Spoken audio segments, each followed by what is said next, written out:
बस मुंबई के हक का पैसा सही जगह पे लगना चाहिए। विकास के काम को रोकने की प्रवृत्ति होगी तो फिर मुंबई का भविष्य उज्जवल कैसे होगा। अगर हम महाराष्ट्र की बात करें तो आने वाले 25 वर्षों में राज्य के अनेक शहर भारत की ग्रोथ को गति देने वाले हैं। जैसे ही आपने डबल इंजन सरकार बनाई वैसे ही इसका तेजी से विस्तार हुआ है। कुछ समय के लिए काम धीमा जरूर हुआ, लेकिन शिंदे जी और देवेंद्र जी की जोड़ी के आते ही अब फिर तेजी से काम होने लगा है। सब कुछ अब ट्रैक पर आ रहा है और मैं इसके लिए शिंदे जी और देवेंद्र जी को बधाई देता हूं। सर्व लेटेस्ट अपडेट मिळवण्यासाठी आजच सकाळचं YouTube चॅनल सबस्क्राइब करा आणि बेल आयकॉन प्रेस करायला विसरू नका। भारत माता की, भारत माता की।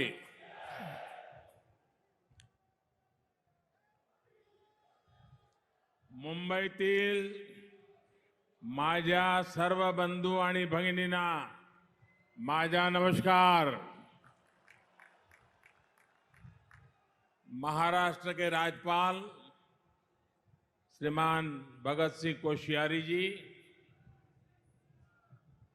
मुख्यमंत्री श्रीमान एकनाथ शिंदे जी, उप मुख्यमंत्री श्रीमान देवेंद्र फडणवीस जी, केंद्रीय मंत्रिमंडल के मेरे सहयोगीगण,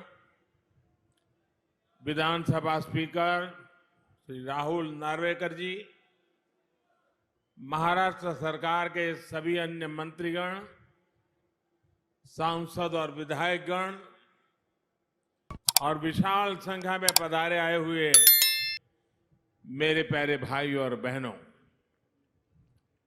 आज मुंबई के विकास से जुड़े 40,000 करोड़ रुपए के प्रोजेक्ट्स का लोकार्पण और शिलान्यास यहां हुआ है।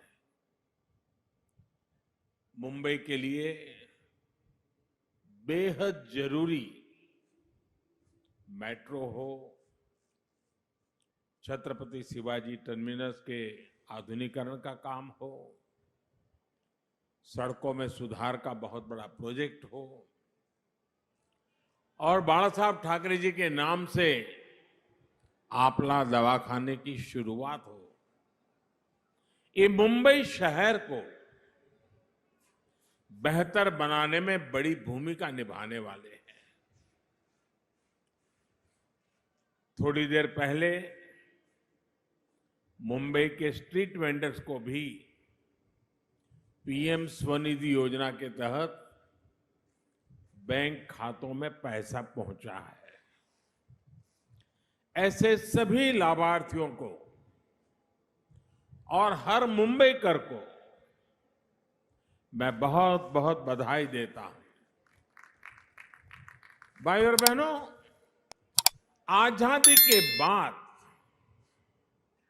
पहली बार आज भारत बड़े सपने देखने और उन सपनों को पूरा करने का साहस कर रहा है।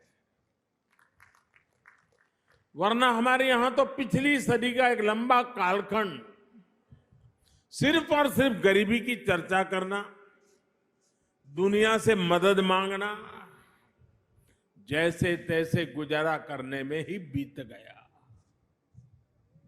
ये भी आजाद भारत के इतिहास में पहली बार हो रहा है जब दुनिया को भी भारत के बड़े बड़े संकल्पों पर भरोसा है। इसलिए आजादी के अमृत काल में विकसित भारत के निर्माण की जितनी उत्सुकता भारतीयों को है, उतना ही आशावाद दुनिया में भी दिख रहा है। और अभी शिंदे जी दावोस का अपना अनुभव वर्णन कर रहे थे। ये सब जगह पे यही अनुभव आ रहा है। भारत को लेकर दुनिया में इतनी पॉजिटिविटी इसलिए है क्योंकि आज सबको लगता है कि भारत अपने सामर्थ्य का बहुत ही उत्तम तरीके से सदुपयोग कर रहा है। आज हर किसी को लग रहा है कि भारत वो कर रहा है जो तेज विकास के लिए, समृद्धि के लिए बहुत आवश्यक है। आज भारत अभूतपूर्व आत्मविश्वास से भरा हुआ है।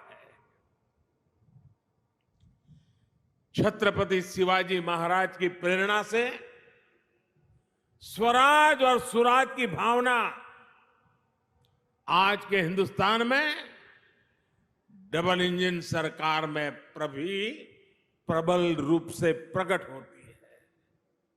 भाई और बहनों, हमने वो समय देखा है जब गरीब के कल्याण के पैसे घोटालों की भेंट चढ़ जाते थे। टैक्स पेयर से मिले टैक्स को लेकर संवेदनशीलता का नामो निशान नहीं था। इसका नुकसान करोड़ों करोड़ों देशवासियों को उठाना पड़ा। बीते 8 वर्षों में हमने इस अप्रोच को बदला है। आज भारत फ्यूचरिस्टिक सोच और मॉडर्न अप्रोच के साथ अपने फिजिकल और सोशल इंफ्रास्ट्रक्चर पर खर्च कर रहा है। आज देश में एक तरफ घर, टॉयलेट, बिजली, पानी, कुकिंग गैस, मुफ्त इलाज, medical college, AIIMS, IIT, IIM जैसी सुविधाओं का तेज गति से निर्माण हो रहा है। वहीं दूसरी तरफ आधुनिक कनेक्टिविटी पर भी उतना ही जोर है। जिस प्रकार के आधुनिक इंफ्रास्ट्रक्चर की कभी कल्पना होती थी, आज वैसा इंफ्रास्ट्रक्चर देश में बन रहा है। यानी देश में आज की जरूरत और भविष्य में समृद्धि की संभावनाओं दोनों पर एक साथ काम चल रहा है। दुनिया की बड़ी बड़ी अर्थव्यवस्थाएं आज बेहाल है, लेकिन ऐसे मुश्किल समय में भी भारत 80 करोड़ से अधिक देशवासियों को मुफ्त राशन देकर के कभी भी उनके घर का चूल्हा बुझने नहीं देता है। ऐसे माहौल में भी भारत इंफ्रास्ट्रक्चर के निर्माण पर अभूतपूर्व निवेश कर रहा है। ये आज के भारत की प्रतिबद्धता को दिखाता है। विकसित भारत के हमारे संकल्प का प्रतिबिंब है। भाइयों और बहनों, विकसित भारत के निर्माण में हमारे शहरों की भूमिका सबसे अहम है। इसमें भी अगर हम महाराष्ट्र की बात करें तो आने वाले 25 वर्षों में राज्य के अनेक शहर भारत की ग्रोथ को गति देने वाले हैं।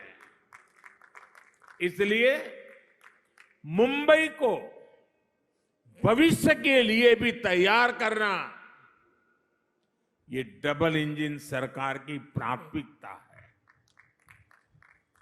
हमारी ये प्रतिबद्धता मुंबई में मेट्रो नेटवर्क के विस्तार में भी दिखती है। 2014 तक मुंबई में सिर्फ 10-11 किलोमीटर तक मेट्रो चलती थी। जैसे ही आपने डबल इंजन सरकार बनाई, वैसे ही इसका तेजी से विस्तार हुआ है। कुछ समय के लिए काम धीमा जरूर हुआ, लेकिन शिंदे जी और देवेंद्र जी की जोड़ी के आते ही अब फिर तेजी से काम होने लगा है। मुंबई में 300 किलोमीटर के नेटवर्क की तरफ हम तेज गति से आगे बढ़ रहे हैं। साथियों, आज देश भर में रेलवे को आधुनिक बनाने के लिए मिशन मोड पर काम चल रहा है।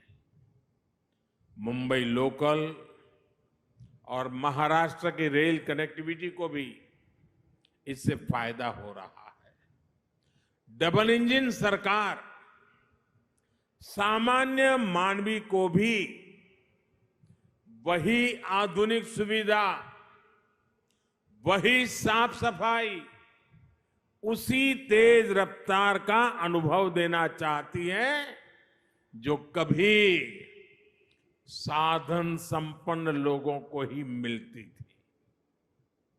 इसलिए आज रेलवे स्टेशनों को भी एयरपोर्ट की तरह ही विकसित किया जा रहा है।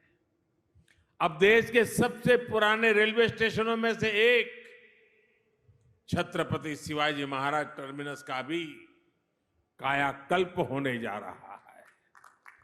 हमारी ये धरोहर अब 21वीं सदी के भारत की शान के रूप में भी विकसित होने जा रहा है। यहां लोकल और लंबी दूरी की ट्रेनों के लिए अलग अलग सुविधाएं बनेगी। लक्ष्य यही है कि सामान्य यात्रियों को बेहतर सुविधा मिले, काम के लिए आना जाना आसान हो। ये स्टेशन सिर्फ रेलवे की सुविधाओं तक सीमित नहीं रहेगा, बल्कि ये मल्टी मॉडल कनेक्टिविटी का भी हब होगा।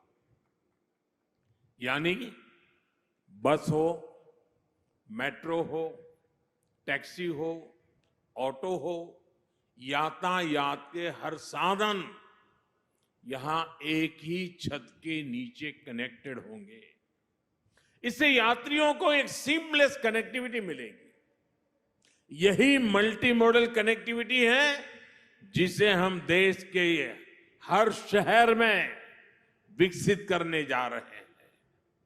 साथियों, आधुनिक होती मुंबई लोकल मेट्रो का व्यापक नेटवर्क, दूसरे शहरों से वंदे भारत और बुलेट ट्रेन से तेज आधुनिक कनेक्टिविटी आने वाले कुछ वर्षों में मुंबई का कायाकल्प होने जा रहा है। गरीब मजदूर से लेकर कर्मचारी, दुकानदार और बड़े बड़े बिजनेस संभालने वाले, सबके लिए यहां रहना सुविधाजनक होगा। यहां तक कि आसपास के जिलों से भी मुंबई आना जाना भी सुलभ होने वाला है। कोस्टल रोड हो, इंदु मिल स्मारक हो, नवी मुंबई का एयरपोर्ट हो, ट्रांस हार्बर लिंक हो, ऐसे अनेक प्रोजेक्ट्स मुंबई को नई ताकत दे रहे हैं।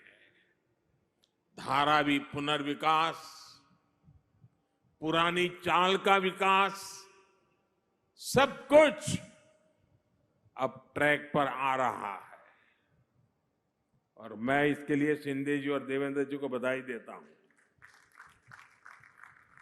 मुंबई की सड़कों को सुधारने के लिए भी आज बहुत बड़े स्तर पर जो काम शुरू हुआ है, ये भी डबल इंजन सरकार की प्रतिबद्धता को दिखाता है। भाइयों और बहनों, आज हम देश के शहरों के कंप्लीट ट्रांसफॉर्मेशन पर काम कर रहे हैं। प्रदूषण से लेकर स्वच्छता तक शहरों की हर समस्या का समाधान ढूंढा जा रहा है। इसलिए हम इलेक्ट्रिक मोबिलिटी पर इतना बल दे रहे हैं, इसके लिए इंफ्रास्ट्रक्चर तैयार कर रहे हैं। बायोफ्यूल आधारित ट्रांसपोर्ट सिस्टम हम तेजी से लाना चाहते हैं। हाइड्रोजन फ्यूल से जुड़े ट्रांसपोर्ट सिस्टम के लिए भी देश में मिशन मोड पर काम चल रहा है। यही नहीं, हमारे शहरों में कूड़े की, वेस्ट की जो समस्या है, उसे भी हम नई टेक्नोलॉजी से दूर करने के लिए एक के बाद एक कदम उठा रहे हैं। वेस्ट टू वेल्थ का बहुत बड़ा अभियान देश में चल रहा है। नदियों में गंदा पानी ना मिले, इसके लिए वाटर ट्रीटमेंट प्लांट लगाए जा रहे हैं। साथियों, शहरों के विकास के लिए देश के पास सामर्थ्य की और राजनीति की इच्छा शक्ति की किसी भी चीज की कमी नहीं है। लेकिन हमें एक बात और समझनी होगी। मुंबई जैसे शहर में प्रोजेक्ट को तब तक तेजी से नहीं उतारा जा सकता जब तक मुंबई के विकास में स्थानीय निकाय की भूमिका बहुत बड़ी है। मुंबई के विकास के लिए बजट की कोई कमी नहीं है। बस मुंबई के हक का पैसा सही जगह पे लगना चाहिए। अगर वो भ्रष्टाचार में लगेगा, पैसा बैंकों की तिजोरी में बंद पड़ा रहेगा, विकास के काम को रोकने की प्रवृत्ति होगी, तो फिर मुंबई का भविष्य उज्जवल कैसे होगा? मुंबई के लोग, यहां के सामान्य जन परेशानियां झेलते रहे, ये शहर विकास के लिए तरसता रहे। ये स्थिति 21वीं सदी के भारत में कभी भी स्वीकार्य नहीं हो सकती है और शिवाजी महाराज के महाराष्ट्र में तो कभी नहीं हो सकती है। मैं मुंबई के लोगों की हर परेशानी को समझते हुए बहुत बड़ी जिम्मेवारी के साथ इस बात को रख रहा हूं। भाजपा की सरकार हो, एनडीए की सरकार हो, कभी विकास के आगे राजनीति को नहीं आने देती। विकास हमारे लिए सबसे बड़ी प्राथमिकता है। अपने राजनीतिक स्वार्थ की सिद्धि के लिए भाजपा और एनडीए की सरकारें कभी विकास के कार्यों पर ब्रेक नहीं लगाती। लेकिन हमने पहले के समय मुंबई में ऐसा होते बार बार देखा है। पीएम स्वनिधि योजना भी इसका एक उदाहरण है। हमारे शहरों में रेहड़ी वाले, पटरी वाले, ठेले वाले, ये काम करने वाले साथी जो शहर की अर्थव्यवस्था का अहम हिस्सा है, उनके लिए हमने पहली बार योजना चलाई। हमने इन छोटे व्यापारियों के लिए बैंकों से सस्ता और बिना गारंटी का ऋण निश्चित किया। देश भर में लगभग 35 लाख रेहड़ी पटरी वालों को इसका लाभ मिल चुका है। इसके तहत महाराष्ट्र में भी 5 लाख साथियों को ऋण स्वीकृत हो चुके हैं। आज भी 1 लाख से अधिक साथियों के बैंक खाते में सीधे पैसे जमा हो गए हैं। ये काम बहुत पहले होना चाहिए था, लेकिन बीच के कुछ समय में डबल इंजन की सरकार ना होने के कारण हर काम में अड़ंगे डाले गए, रुकावटें पैदा की गई। जिसका नुकसान इन सभी लाभार्थियों को उठाना पड़ा। ऐसा फिर ना हो, इसलिए जरूरी है कि दिल्ली से लेकर महाराष्ट्र और मुंबई तक सबका प्रयास लगे, बेहतर तालमेल वाली व्यवस्था बने। साथियों, हमें याद रखना है कि स्वनिधि योजना सिर्फ लोन देने की योजना भर नहीं है, बल्कि ये रेहड़ी पटरी और ठेले वाले हमारे साथियों का आर्थिक सामर्थ्य बढ़ाने का अभियान है। ये स्वनिधि स्वाभिमान की जड़ी बूटी है।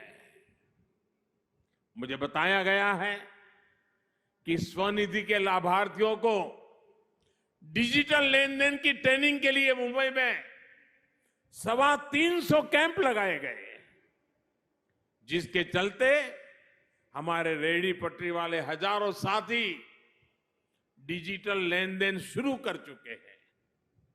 ये सुनकर अनेक लोग चौंक जाएंगे कि इतने कम समय में देश भर में स्वनिधि योजना के लाभार्थियों ने करीब करीब 50,000 करोड़ रुपए का डिजिटल ट्रांजैक्शन किया है।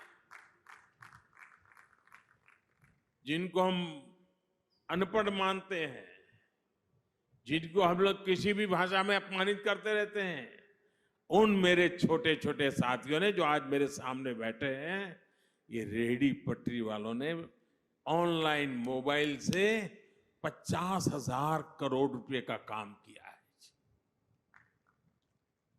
और उनका ये पराक्रम, उनका परिवर्तन का ये मार्ग निराशावादियों के लिए बहुत बड़ा जवाब है, जो कहते थे कि रेहड़ी ठेले पर डिजिटल पेमेंट कैसे होगी।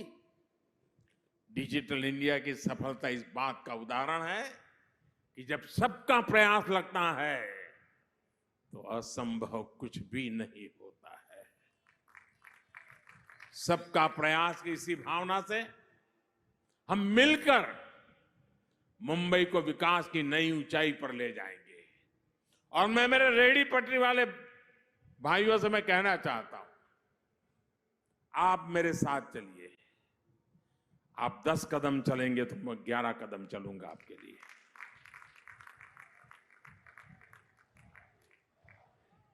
मैं ये इसलिए कह रहा हूं कि हमारे रेहड़ी पटरी वाले भाई बहन साहूकार के पास पैसे ब्याज लेने के लिए जाते थे। दिन भर व्यापार करने के लिए उसको 1,000 रुपए की जरूरत है, वो देने से पहले ही 100 काट लेता था, 900 देता था। और शाम को जाकर के अगर 1,000 वापिस नहीं लौटाए तो उसको दूसरे दिन पैसे नहीं मिलते थे। और कभी अगर अपना माल नहीं बिका, 1,000 रुपया नहीं दे पाया, तो ब्याज बढ़ जाता था। रात को बच्चे भूखे सोते थे। इन सब मुसीबतों से आपको बचाने के लिए स्वनिधि योजना है। और साथियों, जितना ज्यादा आप डिजिटल उपयोग करोगे, थोक में लेने जाओगे, उसको भी डिजिटल पेमेंट करो। जहां पर बेचते हो वहां भी लोगों को कहो भाई डिजिटल पेमेंट करो, तो स्थिति ये आएगी कि आपको ब्याज का एक नया पैसा नहीं लगेगा। आप कल्पना कर सकते हैं कि आपके कितने पैसे बचेंगे, आपके बच्चों की शिक्षा के लिए, आपके बच्चों के भविष्य के लिए कितना बड़ा काम होने वाला है। इसलिए मैं कहता हूं साथियों, मैं आपके साथ खड़ा हूं। आप 10 कदम चले, मैं 11 चलने के लिए तैयार हूं, वादा करने आया हूं। आपके उज्जवल भविष्य के लिए मैं आज आपसे आंख में आंख मिला करके ये वादा करने मुंबई की धरती पे आया हूं साथियों। और मुझे भरोसा है इन छोटे छोटे लोगों के पुरुषार्थ और परिश्रम से देश नई ऊंचाइयों को पार करके रहेगा। इसी विश्वास को लेकर के जब मैं आज फिर एक बार आपके पास आया हूं, मैं सभी लाभार्थियों को, सभी मुंबईकरों को, पूरे महाराष्ट्र को, और मुंबई तो देश के धड़कन है, पूरे देशवासियों को भी मैं इस विकास कार्यों के लिए बधाई देता हूं। शिंदे जी और देवेंद्र जी की जोड़ी आपके सपनों को साकार करेगी, ये मेरा पूरा विश्वास है। बोलो भारत माता की, भारत माता की। बहुत बहुत धन्यवाद। महाराष्ट्रातील सर्व बातम्यांचे विश्वासार्ह व्यासपीठ, सकाळच्या सर्व सोशल मीडिया प्लॅटफॉर्मला लाईक, फॉलो आणि सबस्क्राईब करा. तसंच सर्व नोटिफिकेशनसाठी बेल आयकॉन प्रेस करायला विसरू नका.